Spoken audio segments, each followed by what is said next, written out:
어떻게 항상 좋은 일만 있을 수 있겠습니까? 나쁜 일도 있고 슬픈 일도 있고서야 비로소 좋은 일이 얼마나 기쁜 것인지 알 수 있는 거겠죠.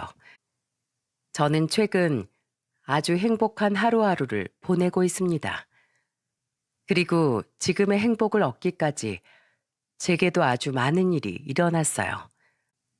그래서 평소 일을 하며 재미있게 듣던 이 채널에 용기 내어 제 사연도 한번 보내봅니다.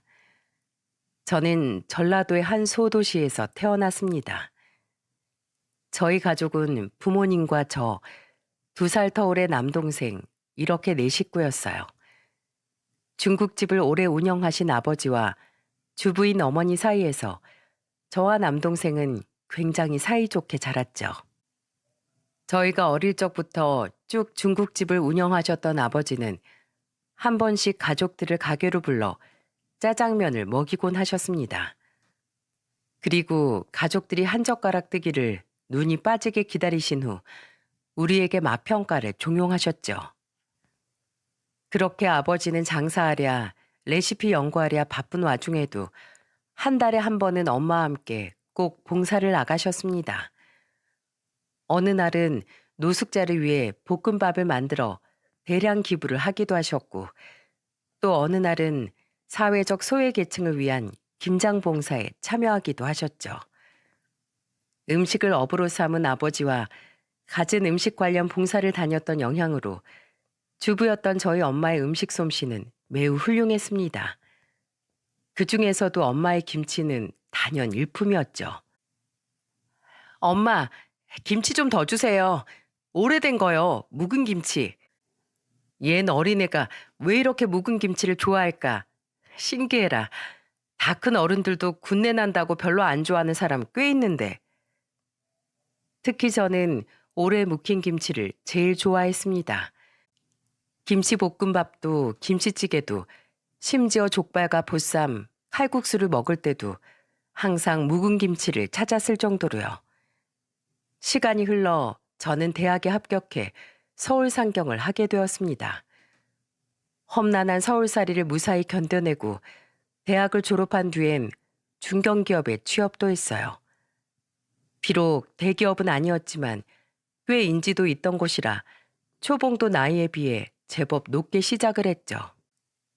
그리고 33살이 되던 해에 회사 선배가 주선한 소개팅에서 아내를 만나게 되었어요.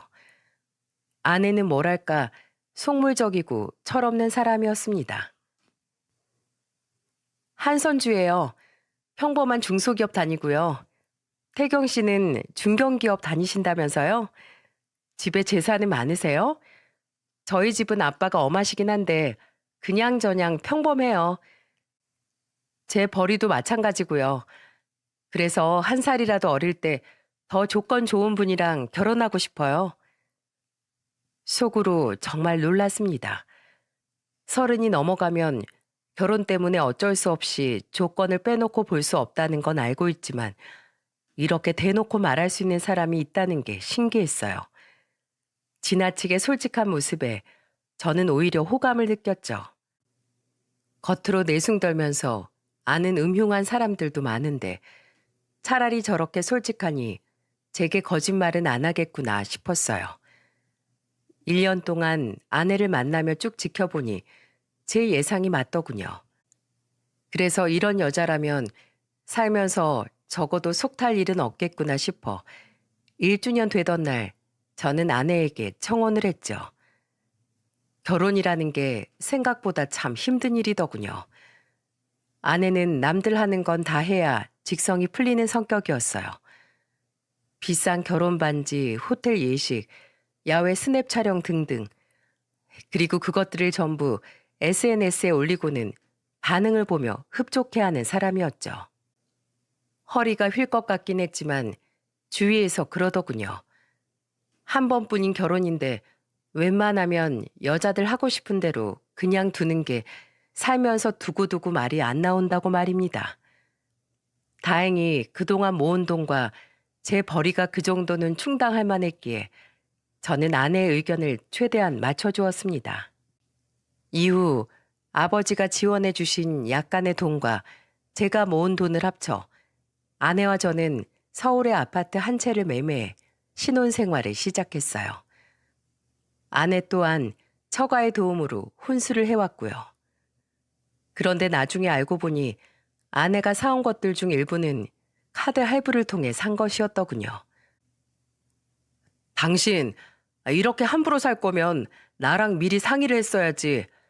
그럼 필요 없는 것들은 빼고 비싼 것들도 좀 저가형으로 가진 금액에 맞춰서 샀을 거 아니야. 당신이 이럴까 봐 상의 안 한 거야. 요즘 메이커 제품으로 혼수 맞추는 건 기본이라고. 게다가 소파 같은 것도 싸구려 사면 다 티나. 요즘은 이런 재질이 유행이야. 당신 결혼 초부터 능력 없는 남자 소리 듣고 싶어? 아이고, 소리가 절로 났습니다. 이 철없는 여자를 데리고 평생을 살아야 한다니 앞날이 막막하더라고요. 그래도 어쩌겠습니까? 모르고 결혼한 것도 아니고 이제 막 시작한 결혼 생활이었는데요. 하지만 그게 시작이었어요. 아내 허영심은 날이 갈수록 심해졌죠. 결혼 1년 후 아들을 낳은 후엔 더더욱이요. 심지어 그땐 아내가 직장을 그만둔 후라 외벌이였는데도 말입니다. 여보, 유모차를 꼭 이렇게 비싼 걸 사야 돼? 좀 저렴한 거 사면 안 돼? 애들 키우는데 유모차가 얼마나 중요한데 요즘엔 다 이 정도는 사.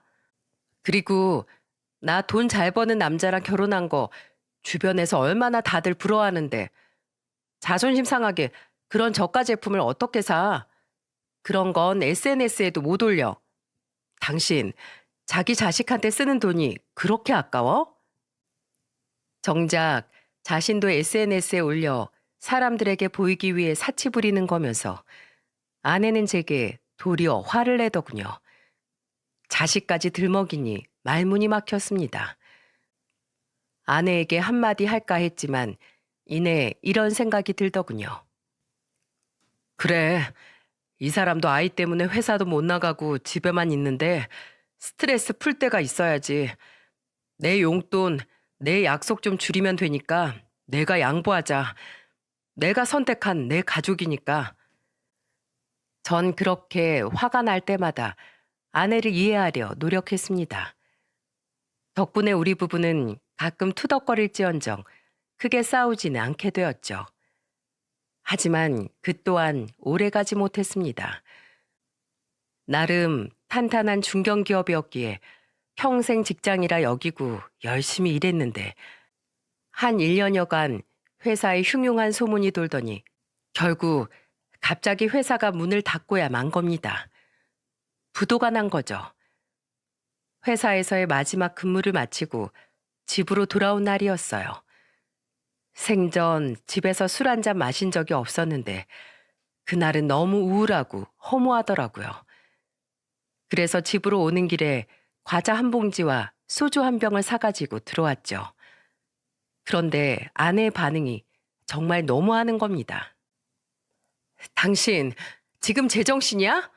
당장 땡전 한 푼 못 벌어오게 생긴 사람이 지금 술이 목구멍으로 넘어가냐고. 당신이 그러고도 가장이야?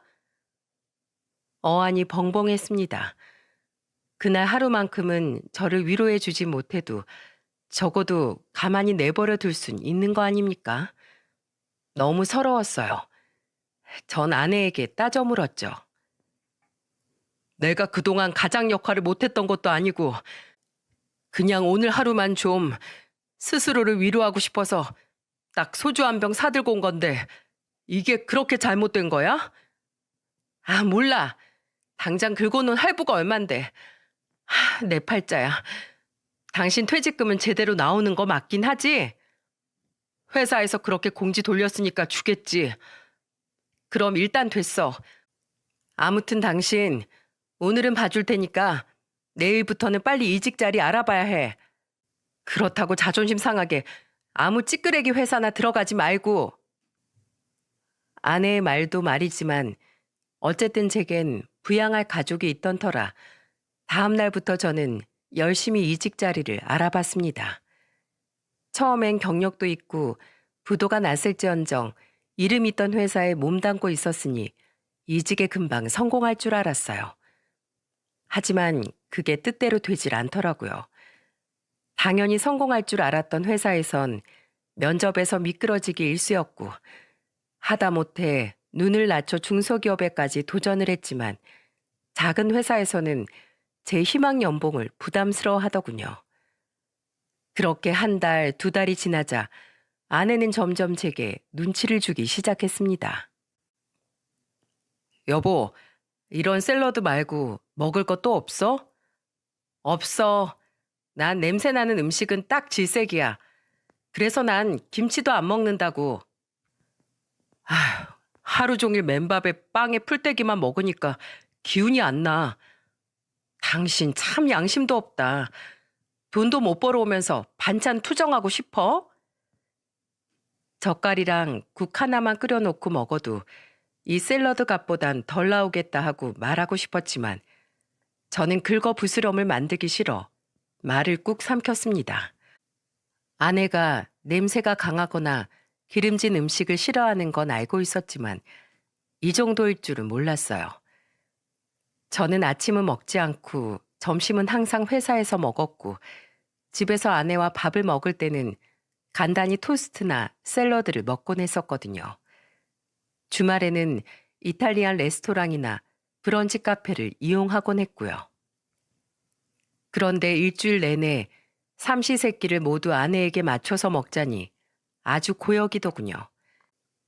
제가 라면이라도 끓이려고 치면 아내는 몸서리를 치며 싫어했어요. 집안에 냄새가 밴다고요. 그렇다고 나가서 사 먹겠다고 하면 돈도 못 버는 주제에 돈이 썩어나냐며 제게 면박을 주곤 했죠. 이대로는 안 되겠다 싶을 때 전라도에 계시는 아버지에게서 전화가 한 통 걸려왔습니다. 태경아, 이직 준비는 잘 되고 있냐? 아니요, 아버지. 그게 마음처럼 쉽지 않네요. 요즘 젊은 사람들 취업난이 심하다더니, 아휴, 네 탓이 아니다. 나라 경제가 어려운 탓이지. 그래서 말인데, 혹시 너 내려와서 나한테 일 배울 생각 없냐? 아버지 일이요? 하지만 집사람이 지방으로 내려가서 사는 건 원하지 않을 거예요. 벌써 애 교육 문제에도 열성이거든요. 그럼 나한테 일 배워서 서울에 네 가게 차리면 되잖니. 나도 좀 도와주마. 아이도 금방 계속 클 텐데 언제까지 네가 놀아서야 쓰겠어? 결혼 전이었으면 아버지의 말씀을 반려했겠지만 제가 찬밥 더운 밥 가릴 처지가 아니더군요. 그래서 전 아버지의 말씀대로 전라도로 잠시 내려가기로 했습니다. 하지만 아내는 그조차 아주 거세게 반대를 했죠. 뭐? 중국집? 당신 정말 나 망신시키려고 작정했어? 가뜩이나 중견기업도 좀 창피해서 당신 대기업 다닌다고 뻥치고 다녔는데 거기 잘린 것도 모자라서 뭐? 중국집? 그럴 거면 차라리 이탈리안 레스토랑 같은 거래. 뭐? 거짓말을 하고 다녔어? 됐다 여보. 우리 어쨌든 애가 더 크기 전에 어떻게든 자리는 잡아야 할 거 아니야. 당장 이직을 계속 준비한다고 해도 언제 성공할지도 모르고. 게다가 중국집이야. 나도 어렸을 때부터 아버지 가게에 많이 들락거리기도 했고 가르쳐줄 아버지가 계시니까 하겠다는 거지. 아무것도 모르는데 이탈리안 레스토랑을 어떻게 차려? 제발 현실을 좀 직시해. 당신 그 SNS 친구들이 밥을 먹여줘, 국을 먹여줘? 좀 창피하면 안 돼? 애초에 창피할 일도 아니지만 몰라. 난 여기서 우리 승규 보고 있을 테니까 나한테 가서 생활비나 보내. 아내의 말이 너무나 서운했지만 저를 보며 방긋대는 아들을 보니 이혼 이야기가 턱끝까지 차올랐다가 내려가더군요. 그래, 아내가 워낙 말을 거침없이 해서 그렇지 아들 하나는 끔찍이 챙기니까 제가 참자 싶었어요. 아내가 조건을 보고 결혼했다는 걸 모르는 것도 아니었으니까요. 결국 저는 아내와 아이를 서울에 두고 혼자 전라도의 본가로 내려갔습니다. 그리고 아버지의 가게에서 정말 배울 수 있는 모든 것을 배우려고 노력했어요. 다행히 어릴 적부터 익숙했던 공간이었고 아버지가 일하시는 모습을 보고 자라온 터라 흉내도 곧잘 낼 수 있게 되었습니다. 아버지는 배우면서 일하는 것도 노동이라며 제게 월급까지 쥐어주셨죠. 저는 그 돈을 고스란히 서울에서 혼자 독박 육아하고 있을 아내에게 보냈고요. 그렇게 1년간의 배움 끝에 저는 드디어 서울로 올라가 제 가게를 차리게 되었어요. 남은 퇴직금과 아버지의 지원을 받아서 말이죠. 상권도 나쁘지 않았고 아버지의 기술도 완벽히 배웠다고 여겼기에 저는 무척이나 자신만만했습니다. 가게 오픈식 날 아들의 손을 잡고 온 아내에게 저는 당당히 외쳤어요. 당신, 내가 고작 중국집이나 차린다고 무시했지? 두고 봐. 당신이 고른 남자가 얼마나 능력 있는 사람인지 보여줄 테니까. 내가 당신 그냥 중국집이 아니라 아주 잘 나가는 중국집 사모님으로 만들어 줄게. 두고 봐. 제법 번지르르한 외관을 보자 아내도 내심 기분이 좋아진 것 같더군요. 그렇게 호기로움 속에 장사를 시작했건만 현실은 녹록치 않았습니다. 2달이 지나고 반년이 지났는데도 매출은 점점 더 하락세를 보였어요. 배달까지 시작했는데도 말이죠. 오픈빨이 떨어졌다고만 생각했는데 나중에야 저는 이유를 알 수 있었어요. 언제부턴가 인터넷 포털 사이트에 올라온 제 가게의 별점과 배달 어플 속 별점이 떨어지기 시작하더군요. 처음엔 몇 번이나 맛을 확인했어요. 그런데 분명 맛에는 문제가 없었거든요. 그렇게 이유를 몰라 발만 동동 구르다 최근 달린 리뷰를 보고서야 저는 알아챘습니다. 채소도 오래된 거 쓰는 것 같고 먹으면 입이 텁텁함. 건너편 중국집이 훨씬 나아요. 사장님도 친절하시고. 알고 보니 그 모든 평점을 건너편 중국집 사장이 조작했던 거였죠. 뒤늦게 신고했지만 해당 업주 사장은 1,000만 원의 벌금을 물었을 뿐 계속해서 뻔뻔하게 장사를 하고 있더군요. 분하고 억울했습니다. 하지만 이미 손님은 떨어질 대로 떨어졌고 매출에 대한 피해는 피해대로 입은 후였어요. 설상가상 반년 동안 꾹 참고 인내하던 아내의 화도 넘치는 주전자 물처럼 폭발해버리고 말았어요. 당신 나한테 뭐라고 했어? 사모님 만들어준다며? 당신이 얼마나 능력 있는 사람인지 보여준다며? 그런데 이게 뭐야? 퇴직금까지 다 때려부어서 이제 정말 여윳돈도 안 남았는데 어쩔 거냐고. 그리고 내가 냄새 나니까 남은 음식들 가져오지 말라고 했지? 왜 자꾸 가져오는 거야? 진짜 구질구질하게. 아내는 결국 주저앉아 울기 시작했어요.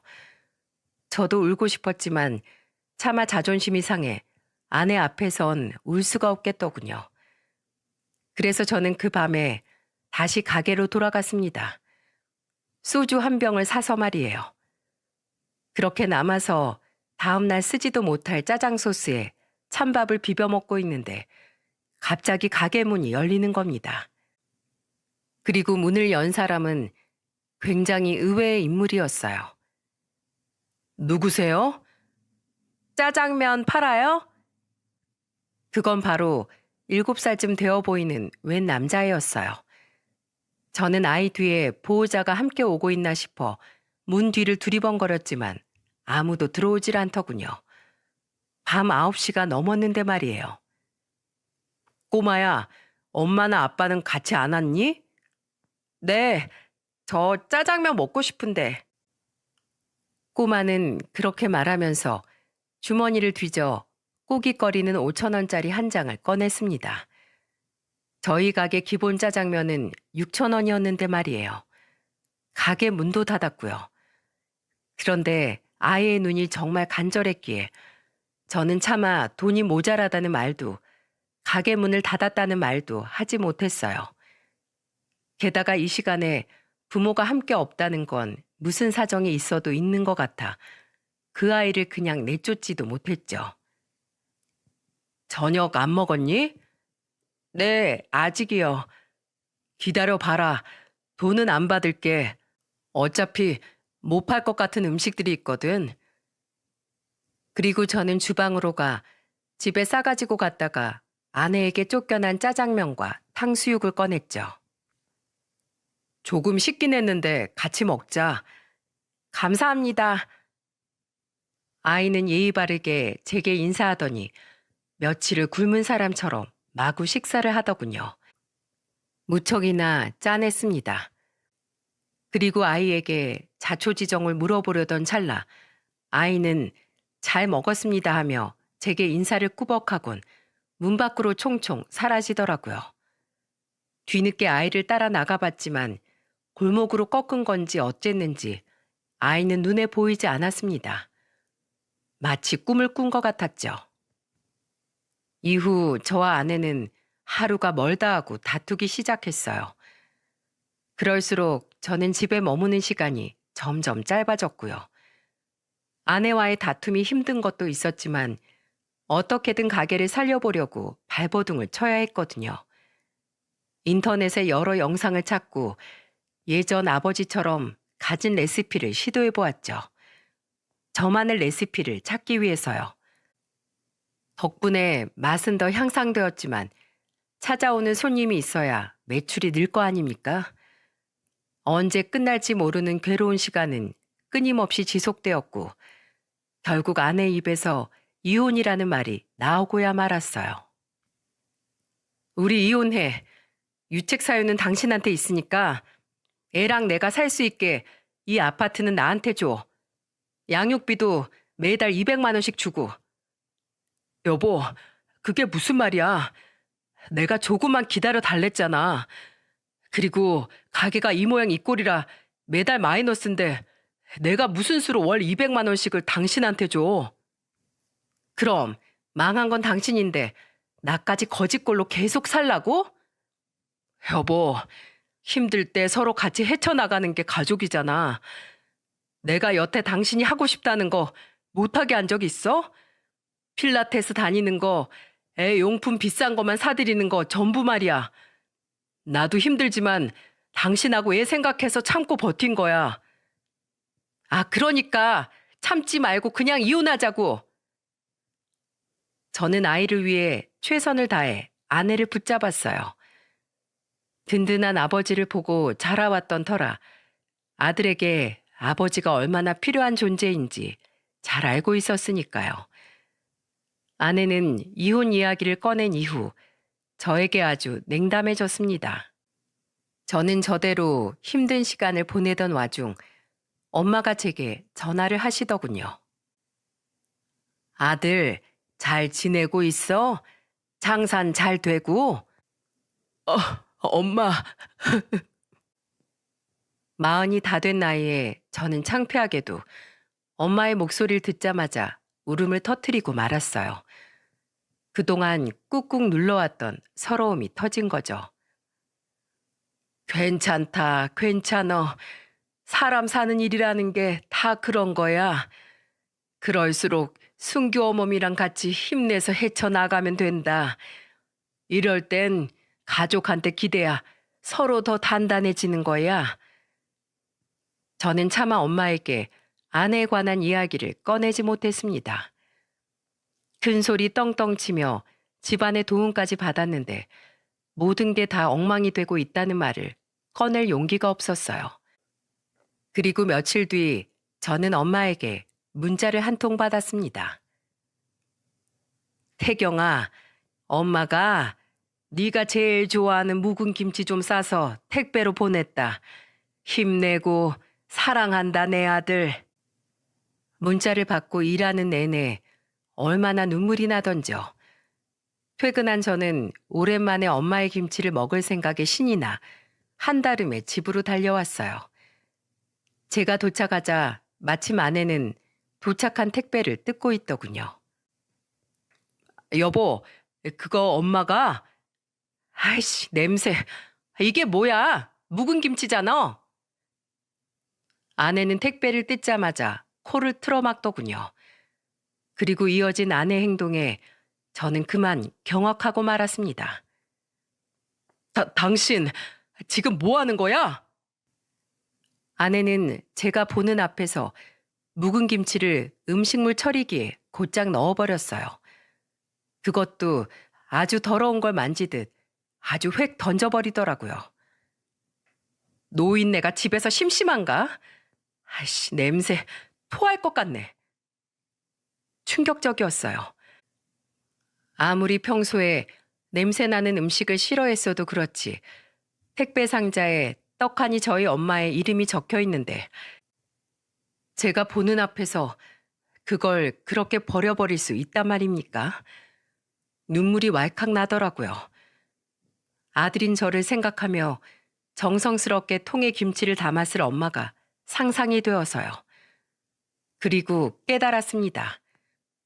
저희 집에서 저란 존재는 아내가 던져버린 저 묵은 김치 같은 존재라는 것을요.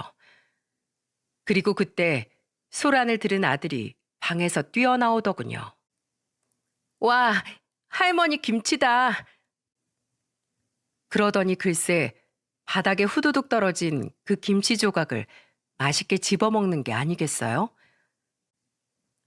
우와, 나 이런 맛 김치는 처음 먹어봐. 아빠, 이거 무슨 김치야? 승규야, 더러워. 먹지 마. 그리고 아내는 그런 아들의 손을 탁 쳐서 그마저도 버려버렸습니다. 그리고서 아들에게 이렇게 말하더군요. 엄마가 지저분하고 냄새나는 거 먹지 말라고 했지? 저녁에 샐러드 줬잖아. 배고프단 말이야. 풀 먹기 싫어. 당신 애 저녁까지 그런 걸 줬어? 어릴 때부터 관리해야지 그럼. 어떻게 한창 자랄 나이인 6살 애한테 저럴 수가 있단 말입니까? 저는 울음을 터뜨린 아들에게 달려가 꼭 안아주며 아내에게 화를 냈습니다. 더는 참을 수가 없겠더라고요. 그래, 이혼하자, 이혼해.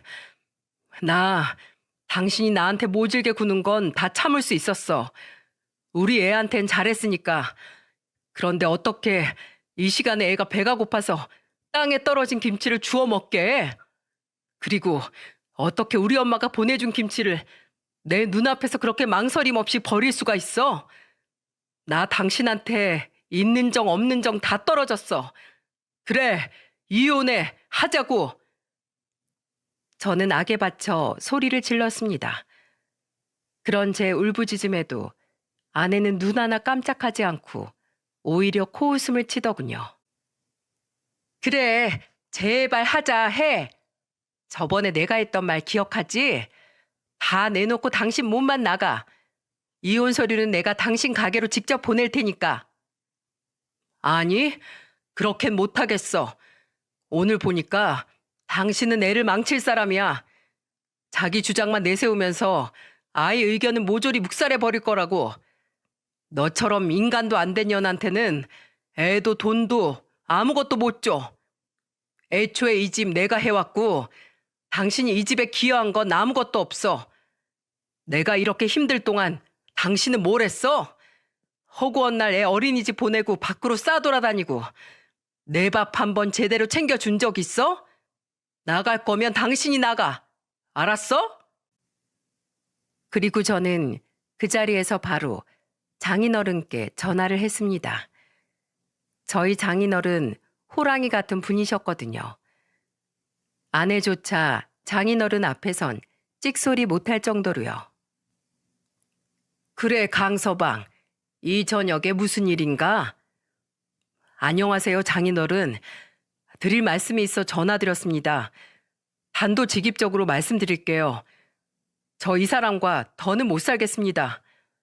당신 지금 뭐 하는 거야? 아내는 제가 전화를 건 상대를 듣자마자 허겁지겁 달려들더군요. 저는 그런 아내를 가볍게 피했고 장인어른에게 그동안 아내와의 결혼 생활에 대한 모든 걸 말씀드렸어요. 일단 알겠네. 내 거기로 당장 가겠으니 선주 그년 어디 못 가게 거기 꼭 붙들어 두게나. 내가 집으로 끌고 올 테니까. 저와 장인어른은 그렇게 전화를 끊었고 아내는 발을 동동 구르며 장인어른이 뭐라고 했냐고 묻더군요.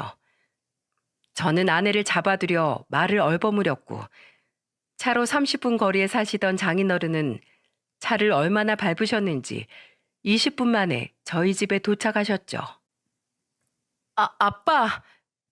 이 썩을 년이 결혼 전 못된 버릇을 못 고치고 집안 망신을 시켜? 당장 짐 싸서 따라 나와. 아빠 잠깐만. 내가 왜 나가? 나가려면 저 인간이 나가야지. 이게 그래도 정신 못 차리고. 아내가 계속해서 버티자 장인어른은 아내 뒤통수를 퍽 하고 후려치셨어요. 아내는 잠시 얼떨떨해 하더니 이내 울음을 터뜨렸습니다. 결국 아내는 엉엉 울며 짐 몇 가지를 싼 채 장인어른에게 끌려나갔어요. 그렇게 집엔 고요함이 찾아왔고 저는 한숨을 푹 쉬었습니다.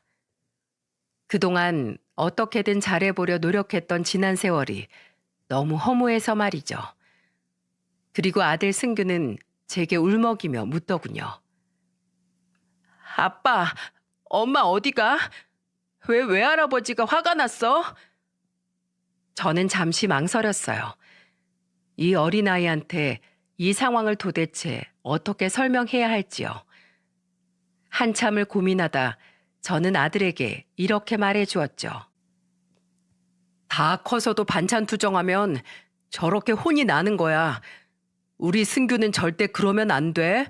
알았지? 나 반찬 투정 안 해. 그러니까 엄마가 맨날 풀만 줘도 잘 먹었지.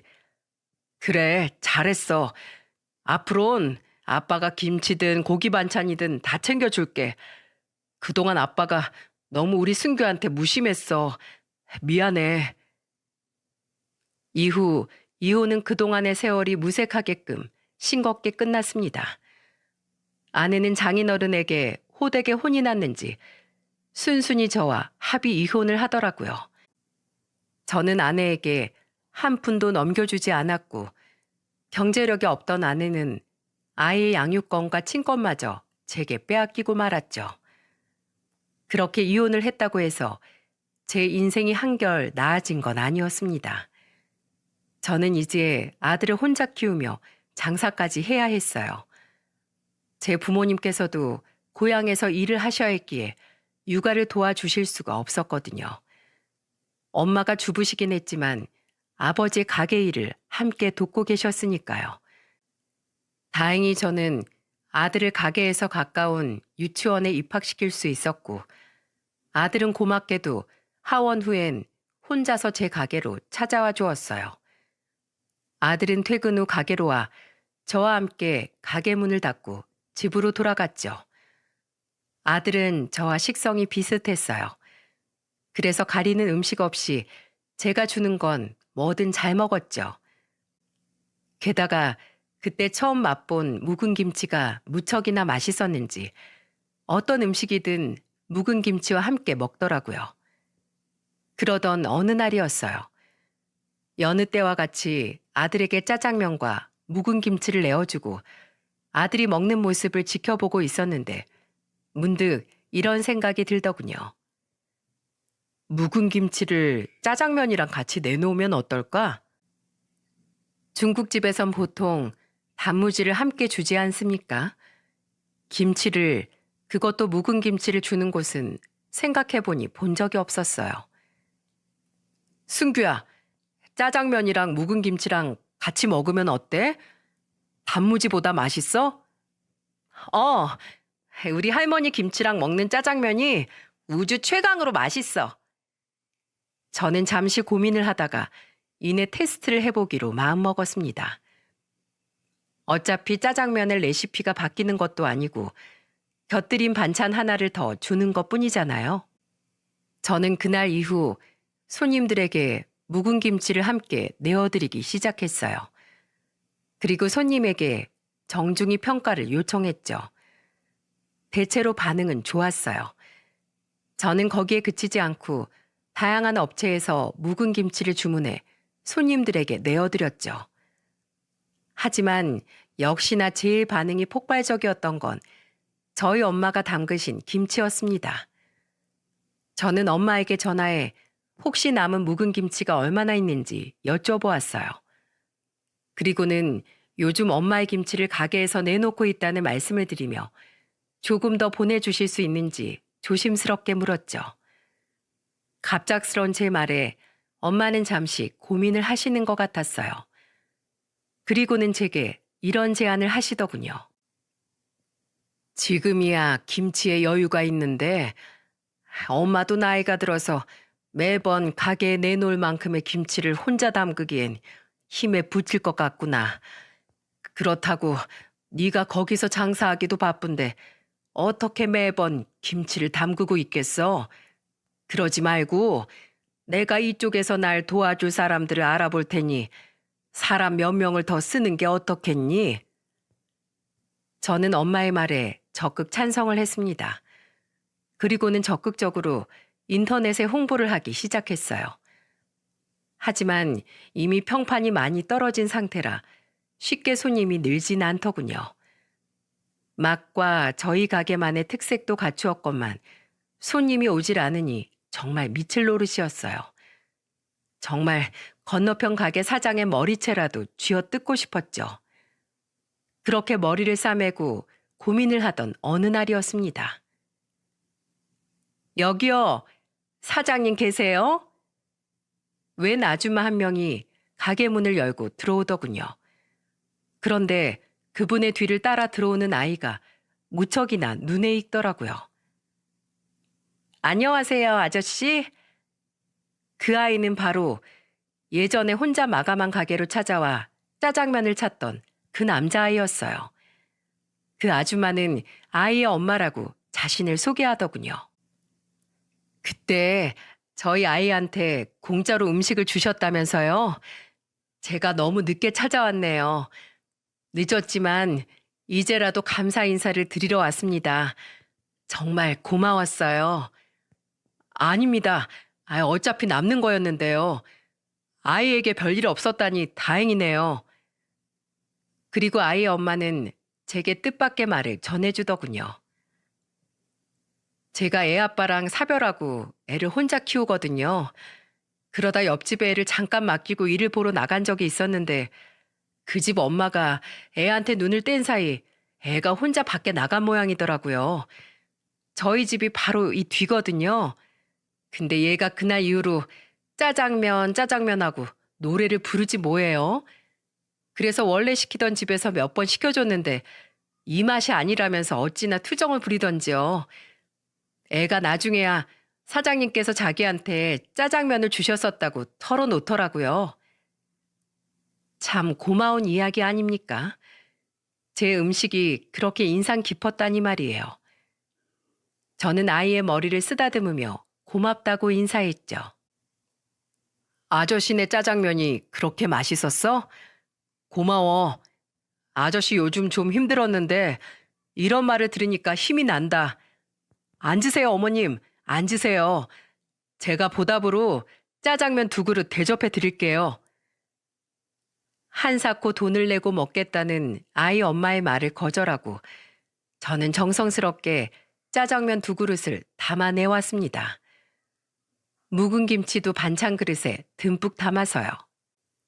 아이는 신이 나서 짜장면을 먹기 시작했고 저는 아이가 먹기 편하게 김치를 잘라주었어요. 아이 엄마는 고맙다고 말하곤 짜장면을 먹기 시작하더군요. 묵은 김치와 함께요. 어떠세요? 어머, 너무 맛있는데요? 어떻게 이런 생각을 하셨지? 김치 자체도 너무 맛있고요. 그죠? 저도 저희 엄마 김치보다 맛있는 김치는 먹어본 적이 없어요. 입소문 좀 많이 내주세요. 그런데 이상하네요. 짜장면만 해도 엄청 맛있는데 왜 손님이 없었을까요? 그게 말이죠.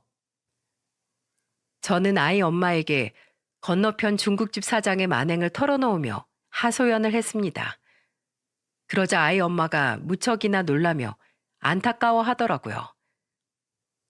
건너편이면 저희가 원래 시켜 먹던 그 집이네요.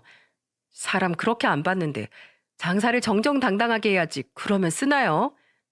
알겠어요, 사장님. 제가 그렇게 영향력 있는 사람은 아니지만 이 동네 맘카페 회원이거든요.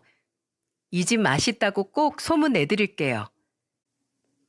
정말 마른 하늘에 단비 같은 말이었습니다. 그리고 아이 엄마가 정말로 소문을 내주었는지 애들 엄마 위주의 손님이 늘어나기 시작했어요. 거기에 그치지 않고 제가 열심히 했던 인터넷 홍보도 탄력을 받았는지 일반 손님들도 점점 늘어나더군요. 나중엔 혼자 감당이 되지 않아 직원 1명과 아르바이트생 2명도 따로 고용할 정도로요. 그렇게 제 가게는 묵은 김치 주는 짜장면집으로 유명세를 타게 되었어요. 엄마의 진두지휘하에 김치를 담그는 직원 수도 더 늘어났고요. 나중에 알고 보니 엄마는 봉사를 다니며 알게 된 소외계층 분들에게 일자리를 제공했던 거더라고요. 그래서인지 제가 한 일도 아닌데 인터넷에 작은 기사도 나게 되었죠. 선행을 베푸는 자영업자라는 타이틀로요. 시간이 흘러 저희 아들은 초등학교에 입학을 했습니다. 일찍부터 학원을 다니기도 시작해서 제가 장사에만 집중할 수 있는 시간이 더 늘어났죠. 그러던 어느 날 마감을 하고 가게 문을 닫으려는데 누군가 가게로 들어오더군요. 그 사람의 얼굴을 본 순간 제 표정은 잔뜩 구겨지고 말았습니다. 당신이 여길 왜 와? 그 사람은 바로 전 아내였어요. 저는 온몸으로 싫은 티를 내며 전 아내에게 물었죠. 그러자 전 아내는 한껏 불쌍한 표정을 지으며 제게 말하더라고요. 여보, 나 그동안 반성 많이 했어. 당신하고 승규 없이 혼자 지내려니까 너무 공허해. 당신 가게 엄청 잘 됐다며. 축하해. 그렇게 노력하더니 결국 언젠간 성공할 줄 알았어. 웃기고 있네. 네가? 이제와 이렇게 말해도 믿지 않겠지만 정말이야, 여보. 내가 그동안 너무 철이 없었지. 나 아빠한테도 정말 많이 혼났고 나도 생각을 고쳐먹었어. 다신 당신이나 승규한테 내 의견 강요하지도 내 생각과 다르다고 무시하지도 않을게. 먹을 거로 투정도 안 부릴게. 그러니까 우리 다시 시작하면 안 될까? 승규도 엄마 많이 보고 싶어 하지? 기가 찼습니다. 아내의 속셈이 뻔히 보여서요. 워낙에 거짓말을 못하던 사람이니 마음에 없는 말을 하는 게 얼굴에 다 티가 나더군요. 저는 전 아내에게 매몰차게 말했습니다. 너 참 양심도 없다. 내가 힘들 때 그렇게 곁에 있어달라고 애원을 할 때 무시하더니 내 가게가 잘 되니까 고개를 뻣뻣하게 들고 찾아와? 네가 정신을 차려? 아니, 네가 정말 달라졌다면 날 찾아올 생각조차 못했을 거야. 미안하고 염치가 없어서. 그만 가. 여기 네가 싫어하는 묵은 김치 냄새가 진동하니까. 여보, 나 이제 묵은 김치 냄새 잘 맡을 수 있어. 나 정말 달라졌다니까. 내가 그 진동하는 네 향수 냄새가 아주 역겨워서 그래. 제발 나가. 꺼져줘. 여보 잠깐만. 그럼 나 여기 내 전남편 가게라고 게시물에 여기 태그해서 올려도 돼? 어? 너 진짜 지긋지긋하다. 그렇게까지 사람들 관심 받고 싶니? 이 관심 종자야. 그래, 해라 해. 남편도 아니고 전 남편이라고 올리겠다는데 내가 뭐라고 하냐? 이제 됐지? 자, 나가. 다신 보지 말자. 저는 전 아내를 막무가내로 쫓아냈습니다. 그리고 아들 문제를 제외하면 정말 2번 다시 그 여자를 볼 일 없을 줄 알았는데 며칠 뒤 전 아내가 다시 제게 전화를 걸었더군요.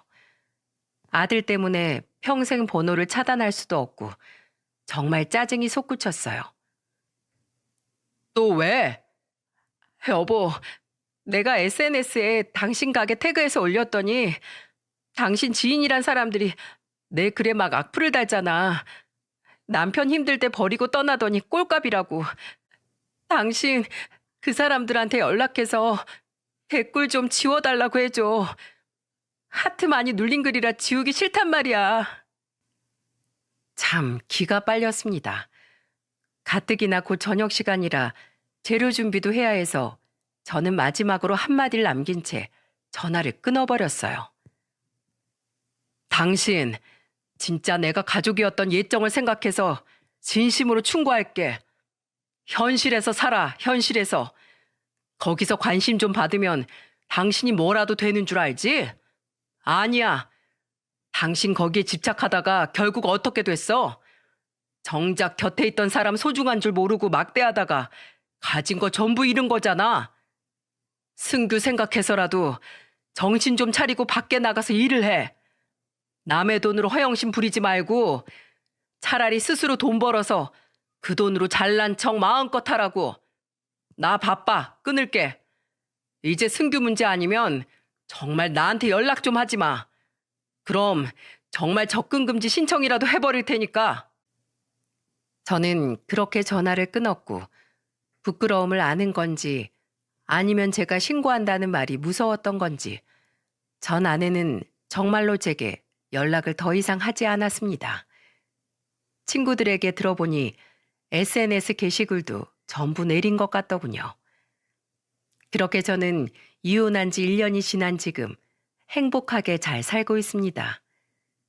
저희 아버지는 여전히 성실히 가게를 운영하고 계시고 엄마는 열심히 저를 도와 이웃들과 함께 제게 김치를 보내주고 계시고요. 물론 힘든 육체 노동인 만큼 엄마에게도 그분들에게도 적지 않은 월급을 매달 보내드리고 있습니다. 참고로 길 건너편 중국집은 지난달 문을 닫았습니다. 맘카페에 그 사장이 제기한 만행도 전부 퍼져서 이 동네 주민들이 그 가게 불매운동을 했더라고요. 좀 불쌍하긴 했지만 어쩌겠어요? 다 자기가 자초한 일인 것을요. 그리고 제 아들에겐 가장 친한 친구가 생겼어요. 바로 저희 가게에서 짜장면을 얻어먹었던 승규보다 1살 많은 아이 말이죠. 그 아이가 저희 가게에 짜장면을 먹으러 정말 자주 놀러 오거든요.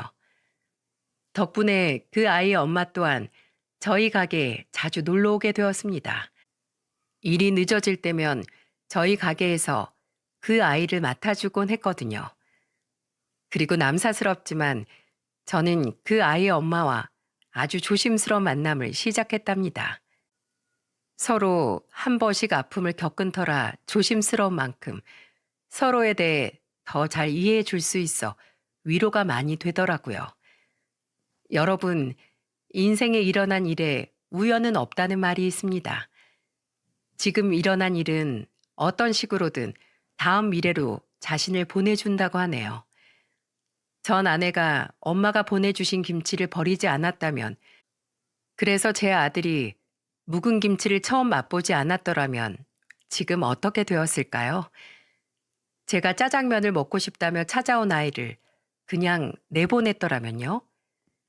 그랬다면 또 다른 미래가 어떻게 찾아왔을지는 모르겠지만 저는 과거의 아픔들이 있었기에 지금의 행복한 제가 존재할 수 있다고 생각합니다. 여러분은 어떠신가요? 지금 혹시 힘든 일을 겪고 계시진 않으신가요? 조금만 기다려 보세요. 지금의 그 힘든 시간이 분명 언젠가는 여러분을 행복의 시간으로 보내줄 테니까요.